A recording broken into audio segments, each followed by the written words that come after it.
¿Cuándo fue la primera vez que el cine se puso en tetas? Pero así, a lo bestia.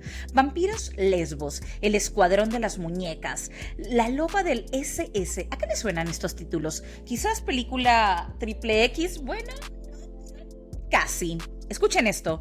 3 bailarinas exóticas provocan una ola de crímenes en el desierto de California para vengarse de hombres lascivos. Casi parece la primicia de una película no por o de Crónica TV, pero estamos hablando de Faster, Pussycat, Kill Kill de 1965 de Russ Meyer, peliculón de culto. Sí, lo que escuchaste, se trata de producciones que pertenecen a una de las categorías más extremas del séptimo arte, el cine de explotación o sexploitation.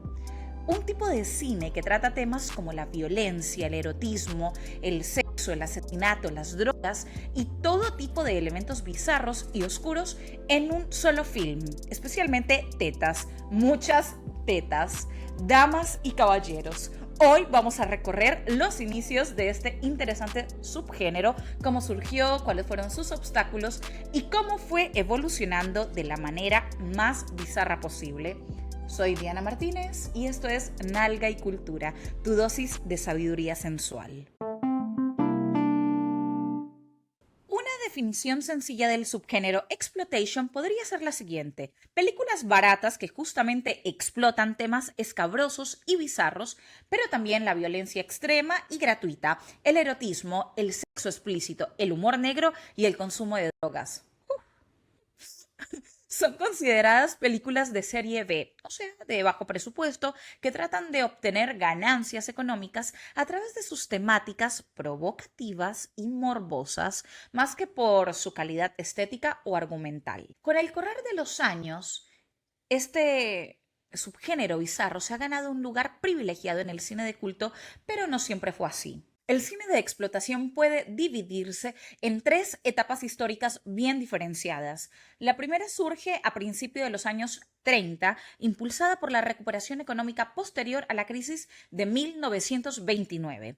Estos films contenían elementos como el crimen, la prostitución, el alcoholismo o el sexo extramatrimonial. Este periodo se conoce como Pre-Code Hollywood, ya que los cineastas aún no estaban sujetos al código Hays impuesto en 1934 para regular la moralidad en la pantalla. Sin embargo, antes de esto, los primeros títulos aparecieron para impartir educación sexual debido a que durante la Primera Guerra Mundial hubo un brote de sífilis y tanto los miembros del ejército como los jóvenes en general necesitaban conocimientos para evitar la temida enfermedad. Hemos sabido que el cine, las artes, se han usado en muchas ocasiones con fines políticos, educativos y pedagógicos. Como ejemplo tenemos a The End of the Road de 1919, una película dramática con advertencias sobre el sexo premarital y las enfermedades venéreas que relata la vida de 2 mujeres, una criada por el tipo de madre correcta y la otra por una madre que se considera incorrecta. Estas producciones educativas le abrieron las puertas a películas con temáticas más atrevidas y que se proyectaban en las grindhouses, salas de cine que ofrecían proyecciones continuas de películas de dudosa reputación y que se asociaba con el entretenimiento de las clases bajas de la sociedad. Muchas personas que no tenían a dónde ir se pasaban el día en estas salas e incluso dormían allí. Pero este momento de gloria y libertad absoluta no duró mucho. El auge de películas inmorales sufrió un importante revés cuando en 1934 se impuso el Código Hays, una medida destinada a regular el contenido de las producciones audiovisuales. Este código se mantuvo vigente hasta 1968, cuando sería reemplazado por el sistema moderno de clasificación por edades. Quizás piensen como inmoral un desnudo completo o una escena de crimen morbosa y grotesca, pero mostrar un ombligo en pantalla ya se consideraba inaceptable o, por ejemplo, los besos no podían durar más de 3 segundos. Fue en esta época, a fines de los 50 y durante los 60, cuando la explotación volvió con fuerza, impulsada por la revolución sexual de los jóvenes. 10 años antes, en 1957, los parámetros legales de la prohibición de la pornografía en Estados Unidos se habían debilitado tras varios fallos judiciales que establecieron que el desnudo artístico no siempre era obsceno. Esto dio origen a las películas de sexploitation y sex comedy. Entonces, las películas con contenido sexual, consumo de drogas y violencia extrema pasaron a ser clasificadas como películas para adultos y el género evolucionó a un sinfín de subgéneros como la fusión del sexploitation con la ciencia ficción y el terror. Un buen ejemplo es Kiss Me Quick, de 1964, donde un extraterrestre llega a la Tierra con la misión de encontrar a la mujer perfecta para crear una raza de sirvientes. ¿Qué? Como era de esperarse, los desnudos que al principio eran, por así decirlo, inocentes, terminaron por evolucionar a contenidos más sugerentes y se incorporó un nuevo elemento, la violencia. Comienzan a realizarse películas en las que la mujer pasa de ser un mero objeto decorativo a ser torturada y asesinada, y surgen las películas Rofis, con temáticas mucho más oscuras e incluso gore. Pero llegó un punto en que las películas de desnudos con violencia también se volvieron monótonas y había que seguir atrayendo a nuevos espectadores de alguna forma. En ese sentido surgió un nuevo elemento que vino a ser un paso natural en la temática violenta de las películas de mediados de los años 60.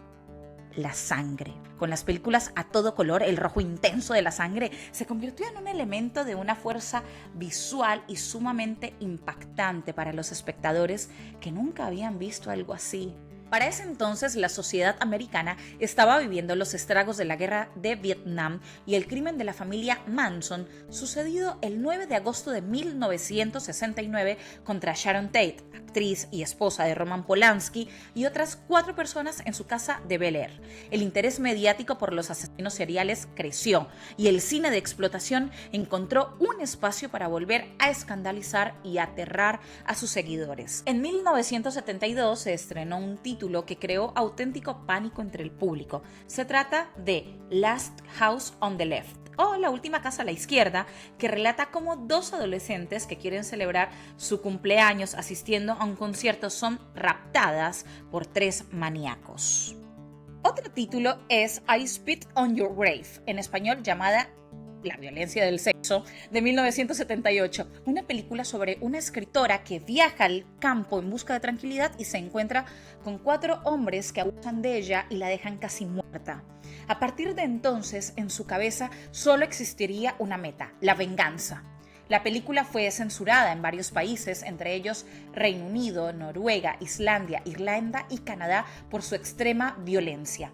A pesar de ello, se hicieron varias secuelas hasta la actualidad. Esto me hace pensar particularmente en lo que a mí me genera ver películas o cine de este tipo. Me resulta un poco insoportable, un poco angustioso. Así que bueno, cada quien decidirá si está dispuesto a toparse con ese horror, quizá humor y, bueno, sensualidad, supongo yo. Si hasta ahora te ha sorprendido lo que da de sí el cine de explotación, lo que viene a continuación te podría sorprender aún más. Algo que caracteriza a este subgénero es el oportunismo y la inspiración en sucesos más alejados en el tiempo, como es el caso de la siguiente subcategoría, el Nazi Exploitation. Una de las películas más conocidas de este subgénero es Ilsa, la loba de la SS de 1975, que narra la vida en un campo de concentración nazi dirigido por una sádica y lasciva comandante que utiliza su poder para torturar mujeres y saciar su enorme apetito sexual. Sí, así como lo escucharon. Géneros raros del exploitation hay muchos, como el non-exploitation, un subgénero de explotación sexual que presenta monjas en situaciones peligrosas o eróticas. También están las películas de animadoras de colegio o universidad, que a menudo eran comedias sexuales, películas de enfermeras sobre justamente enfermeras que abordan temas de sexo y hasta el subgénero de mujeres entre rejas, como la película The Big Doll House o por su título en español Cárcel de Mujeres de 1971, que narra la vida diaria de 6 reclusas que en una prisión tropical desconocida, una excusa pedorra para mostrar a las bellas reclusas desnudas. Películas de sexploitation hay para todos los gustos, pero a continuación te contamos 2 que particularmente me han dejado boquiabierta. En plena época del cine nudie, Doris Wishman era la directora del momento gracias a títulos tan llamativos como Las chicas malas van al infierno. La cineasta escribió la historia de The Amazing Transplant de 1970, un film conocido por su argumento provocador sobre un hombre que, tras un trasplante de pene, desarrolla impulsos sexuales y homicidas incontrolables. Sí, así como lo escucharon. Para ponerlos un poco más en contexto, esta es la historia de un mozo virgen llamado Arthur que desea el trasplante del miembro viril de su amigo Félix. Entonces, McDoctor toma el miembro de este sujeto, que justamente es todo un playboy.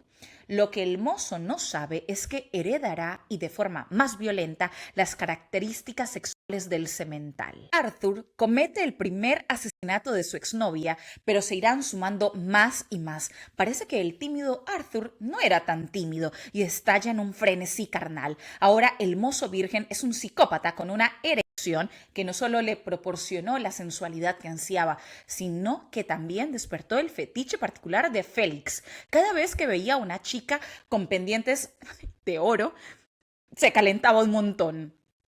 Bueno, pero dejémosla hasta ahí por si no la vieron. Tampoco les quiero espolear el final. Pasemos a la segunda película, La venganza del sexo, conocida internacionalmente como El curioso Dr. Hump.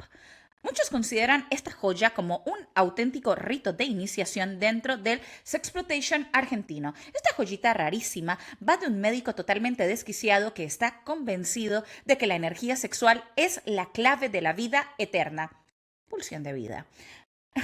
Entonces, ¿qué hace? Secuestra parejas y personas que están teniendo sexo y se las lleva a una mansión laboratorio para usarlas como conejillos de indias en sus experimentos. Allí les obliga a seguir teniendo relaciones mientras él les extrae lo que llama la fuerza sanguínea del sexo, una especie de elixir que según su teoría le permitirá mantenerse joven para siempre. Para llevar adelante todo este plan de mente, el tipo no está solo, lo ayuda un monstruo horroroso que se encarga de raptar a las víctimas y también un cerebro parlante metido en un frasco que le da instrucciones, porque claramente una película así no podía quedarse a mitad de camino en lo bizarro. Los primeros minutos de la película están llenos de escenas de erotismo bastante suave, una orgía hippie, una pareja de chicas, diferentes parejas retosando por ahí y a medida que la cosa avanza, casi todas esas personas son interceptadas por el monstruo y terminan secuestradas en el laboratorio del doctor, donde se mezcla el terror, el sexo y un nivel de delirio que solo podía salir del cine de explotación de fines de los 60. Curiosa podría ser o es sin duda la palabra para esta coproducción argentino-estadounidense dirigida por Emilio Vieira, rodada en 1967, porque sí, Argentina también tuvo su cuota de sexploitation y para hablar de ello debemos mencionar a quien se podría considerar el padre de este género. Estamos hablando de Armando Bo, el precursor del sexploitation nacional. Fue el quien rodó el primer desnudo total de la historia argentina y fue el precursor del cine erótico. Todo comenzó en 1958, año que se convertiría en el punto de inflexión de su carrera. El trueno entre las hojas, una coproducción paraguaya, cambió su vida para siempre. Allí sumó a su trabajo a la desconocida Isabel Sarli. El director quedó deslumbrado por su belleza y en ese momento no lo sabía, pero pasaría junto a ella el resto de su vida, filmando película tras película con ella como su principal musa. Bo pegó un volantazo definitivo en el umbral de la década del 60 con el insinuante título Y el demonio creó a los hombres. La triste historia de una mujer que no puede librarse del acoso de los hombres desalmados. Así, su filmografía se mantendría en escasas variantes que jamás privaría a Isabel Sarli de un lago, un bosque, una isla desierta, la nieve o la selva y a ella como la tentación desnuda. Esta fórmula estaba condenada al éxito porque había descubierto al mayor símbolo sexual de la tierra gaucha, la impactante Isabel Sarli, una secretaria entrerriana nacida en Concordia que a los 26 años ya era Miss Argentina y buscaba el título de Miss Universo. El encuentro entre ambos fue eléctrico y Armando Bo la convenció de protagonizar su película más pretenciosa hasta la fecha, precisamente El trueno entre las hojas, donde Sarli protagonizó el primer desnudo total y frontal del cine argentino. Esto impactó a los espacios más conservadores que intentaban censurar su obra, siendo que en esa época el cine era aristocrático, de escaleras de mármol y guantes blancos. Isabel La Coca Sarli fue el torbellino sexual con quien rodó más de 25 películas entre el 56 y el 81, con quien nunca se casó, pero mantuvo una relación extramatrimonial durante más de 20 años, que todos admitían y conocían, pero a la que nadie llamaba por su nombre, comenzando por la propia Isabel. Solía repetir en entrevistas: Armando Bo fue para mí el padre que nunca tuve. La dupla de Bo-Sarli los convertiría en pioneros del sexploitation con una violencia situacional como el caso de la película Carne de 1968. La historia, una vez más, de una mujer humilde y honesta a quien un compañero de trabajo la secuestra y abusa de ella en el camión frigorífico del matadero donde trabajaban. Una narrativa demasiado simple, pero erótica, sin sexo explícito y con desnudos deliberadamente prolongados que no hacían sino resaltar la belleza de una actriz que ha trascendido como un ícono sexual argentino y de la cultura pop. Pero todo llega a su fin y con el advenimiento de los años 80 empieza el declive de la edad dorada del cine de explotación. Adaptarse o morir parecía ser el lema de los directores y productores de estos subgéneros del cine. Las películas de explotación y las de los grandes estudios prácticamente comenzaron a ir por el mismo camino y se puede decir que hoy no existe una temática exclusiva para las películas de bajo presupuesto. Sin embargo, a pesar del declive del género, directores como Robert Rodríguez y Quentin Tarantino, reconocidos seguidores del cine de explotación, han homenajeado este subgénero. Tenemos, por ejemplo, la película Planet Terror, donde una joven sensual se pone una ametralladora en su pierna amputada y lucha contra una horda de zombies. Un hermoso y bizarro homenaje a un género que supo anteponerse a los cambios sociales y que ha tocado temas polémicos e incómodos que las grandes industrias no se animaban a tocar. ¿Y ustedes? Tú, que estás ahí, ¿qué opinas? ¿Se puede considerar esto cine o crees que es una burla al séptimo arte? ¿Tienes alguna para recomendar? Te leo. Y si les pareció heavy todo lo que acaban de escuchar, prepárense, porque en el próximo episodio conoceremos a Hildegard von Bingen, la monja alemana que en plena Edad Media se mandó a escribir sobre orgasmos, deseo sexual y anatomía femenina. Como si nada. Una santa que hablaba sobre clímax mientras el resto, no sé, estaría rezando en silencio. Así que quédate atento, atenta para la próxima semana y como siempre, para más sabiduría sensual, dale like, suscríbete y comparte. ¡Chao!